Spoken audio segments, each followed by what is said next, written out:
Welcome into the Prep Beat. I'm T.J. Holmes. Alongside me is Thomas Lawrence, previewing Game of the Week, Week 2, West Valley at Enterprise. A big showdown. This is the game of the year in the northern section. A lot of people looking for this game. A lot of playoff implications as far as state bowl seeding goes. This is a game that people have been waiting for a long time. And looking at West Valley, they have a rushing attack that's been as good as advertised this year, led by Austin Clark, a guy who was our defensive MVP last year. He's got 481 yards rushing already, 7 touchdowns. He seemed unstoppable. He just cuts and vaults his way to the end zone. It seems like, every other time he touches the ball. And with fullback Brady Castleman, his buddy since youth football, with Marcus Simmons, their sweeper, they're really just all in sync right now, getting healthy for the first time in a while. And what's so great about this matchup with Enterprise is that those guys are going to have to cope with a pretty formidable front line there for Enterprise defense. Yeah, the Hornets run a 4-4 base. 7 starters returned from last year. The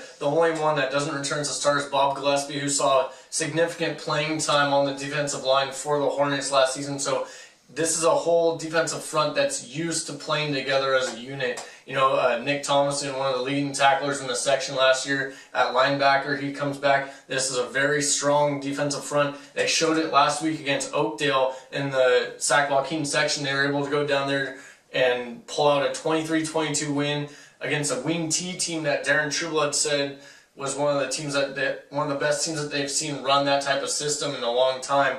That says something, especially going against a Paradise and CV that they also see up here in the northern section. And that defensive front was so key in getting that win that they stopped them on a 2-point conversion with 25 seconds left to win the game to pull out a 1-point victory. That defense is so strong. You talk about the West Valley offense. I kind of want to look at the Enterprise offense, and they have a strong rushing attack as well. And Jay Saravis and Izzy Matthews both kind of complement each other. Both can run power, both can run speed. But one significant difference for Enterprise is they got a surprise last week with Bobby Lucan running the ball, extending some drives that gave Oakdale's defense some problems. You mentioned Bobby Lucan. He's part of another really intriguing part of this game for me, and him and Eagles sophomore Cody Karpinski, really in uncharted waters for both of them. Both have shown they can win a bit already, but Karpinski, a sophomore, his first road northern section game when it comes at, the place where Enterprise won a section championship last year over at the Hornets' Nest. For Lucan, his first home game, his home varsity debut is against possibly the best team north of Sacramento or north of Red Bluff, however you want to look at it, or could be. So that's huge. Lucan might have to pass the ball a little bit more than Karpinski, but watching those guys in this giant situation, this almost kind of playoff situation, is going to be something to watch for sure. Yeah, you look at these two quarterbacks, and they're combined 3 starts in their varsity career between the two.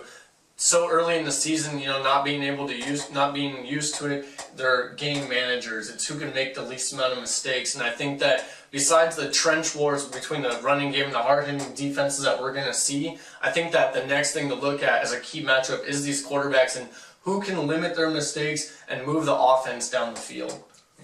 Enterprise hosting West Valley this week. Enterprise's rival Shasta has a home game as well as we look at the other games in the area this week. Shasta looking to come back after a big loss to West Valley at home up against Del Norte, a team that West Valley beat pretty badly earlier this year, and that's a big game for them at Thompson Field to kind of get their feet back under them after getting whooped last Friday and get back on track. Yeah, another game going on around here is Anderson's going to Red Bluff. Red Bluff looking to start 2-0 for the second straight season under head coach Corey Hine. They absolutely blasted Anderson last year. Strong running game. They're able to get a big win at Orville last week to start the year, so we'll see how the Spartans kind of roll after last week's mistakes and roll into this one.